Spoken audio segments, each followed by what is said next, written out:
आज मैं आ चुका हूँ एक और नई वीडियो के साथ जिसमें आज हम करने वाले हैं द्विघात समीकरण का पार्ट 2।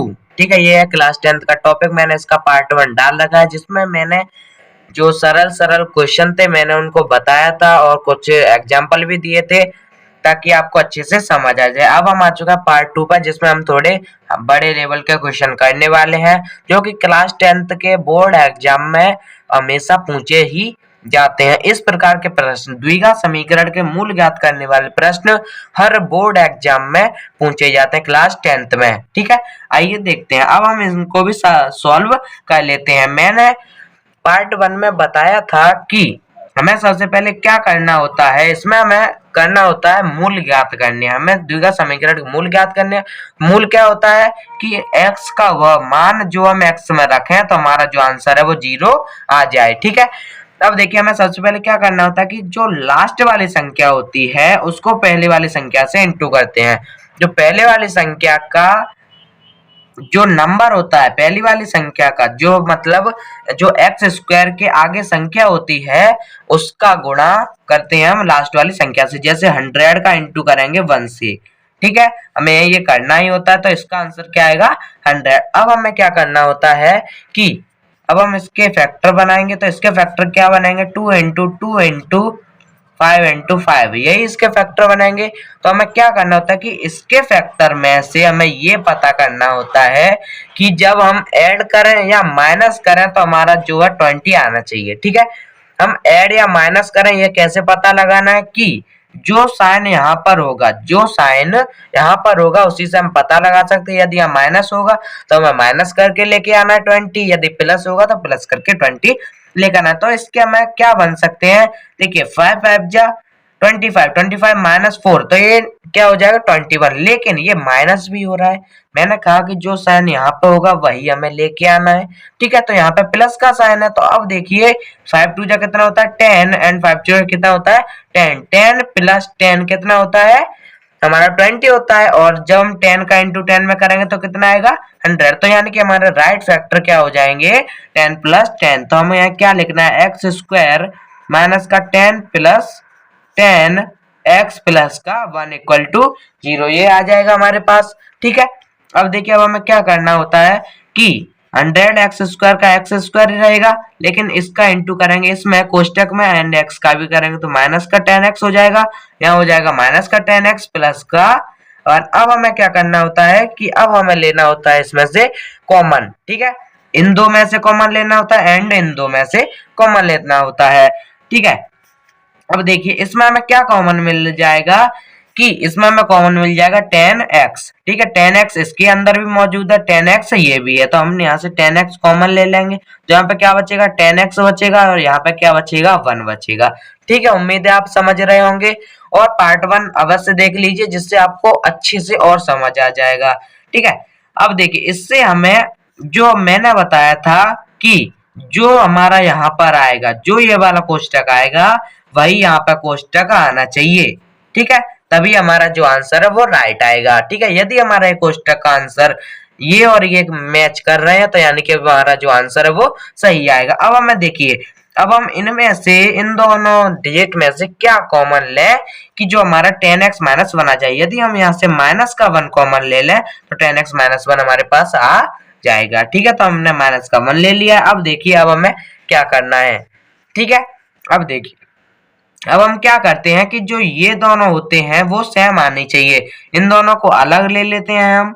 ठीक है, माइनस का 1 इक्वल टू 0, ये पहले 0 पूरे में था लेकिन अब ये इसके पास आ जाएगा एंड अब हम क्या करते हैं पहले वाले को ले लेते हैं एंड इसको ले लेते हैं 10x माइनस का 1 इक्वल टू 0। एक हमें इसका लेना है, इसका बनाना है एक इन दोनों का एंड एक हमें बनाना है। फिर उसके बाद हमें क्या करना होता है कि जब हमारे एक इसमें से बन जाएगा एंड एक इसमें से बन जाता है। ठीक है, तो फिर उसके बाद हमें क्या करना होता है कि अब हमें निकाली इनमें से x की वैल्यू।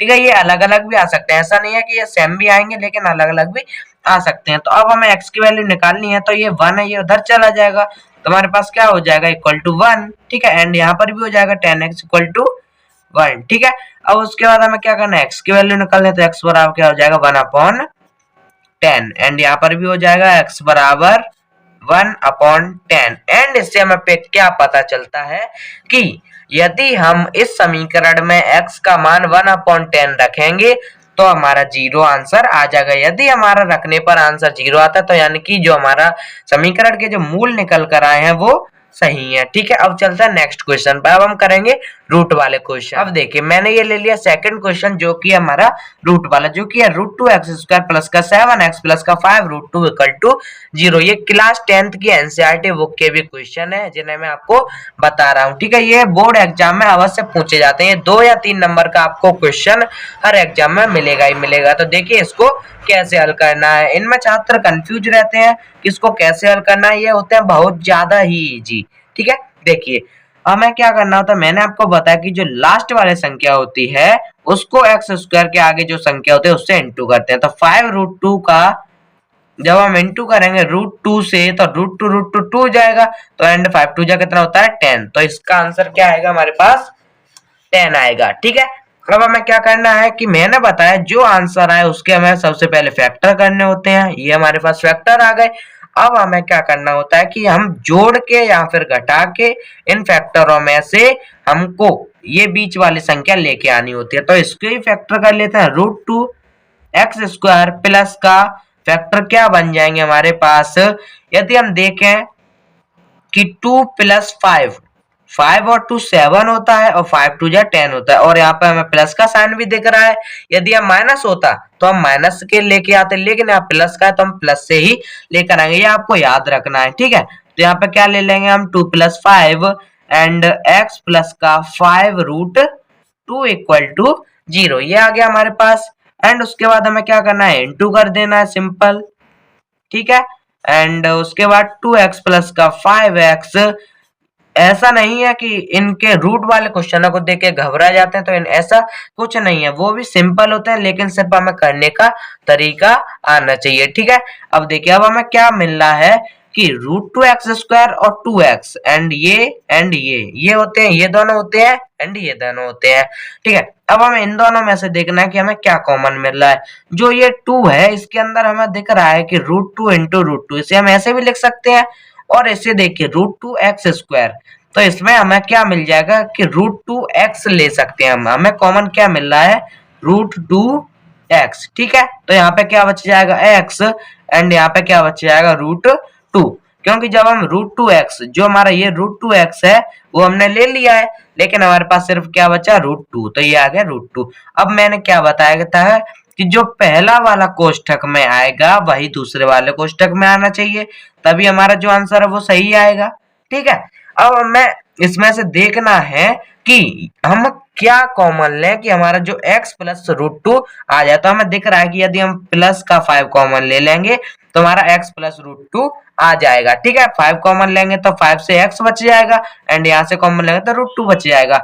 मैंने क्या बताया था कि एक इसका ले लेते हैं हम, ठीक है, एक इसका ले लेते हैं एंड दूसरा किसका लेते हैं, पहली वाली संख्या और इसका जो हम कॉमन लेते हैं उसका एक ले लेते हैं। ठीक है, इक्वल टू 0। यदि का माइनस है तो माइनस लेंगे, प्लस है तो प्लस लेंगे। अब हमें इसमें से x का मान निकालना है, तो x इक्वल टू क्या हो जाएगा माइनस का √2। ठीक है, जब इधर जाएगा माइनस का हो जाएगा एंड यहाँ पे क्या बच जाएगा x बराबर माइनस का 5, ये इधर जाएगा एंड अपॉन में 2। ठीक है, तो हमारे आंसर क्या आया, मूल क्या आए निकल कर इसके माइनस का 5/√2 and x equal to minus का √2। ठीक है, तो ये आ गए हमारे मूल। उम्मीद है आपको ये वीडियो पसंद आई होगी एंड आपको ये क्वेश्चन अच्छे से समझ आए होंगे। मैंने इसका पार्ट 1 डाल रखा है जिससे जाकर के आप देख लीजिएगा। मिलते हैं नेक्स्ट वीडियो में, तब तक के लिए जय हिंद जय भारत।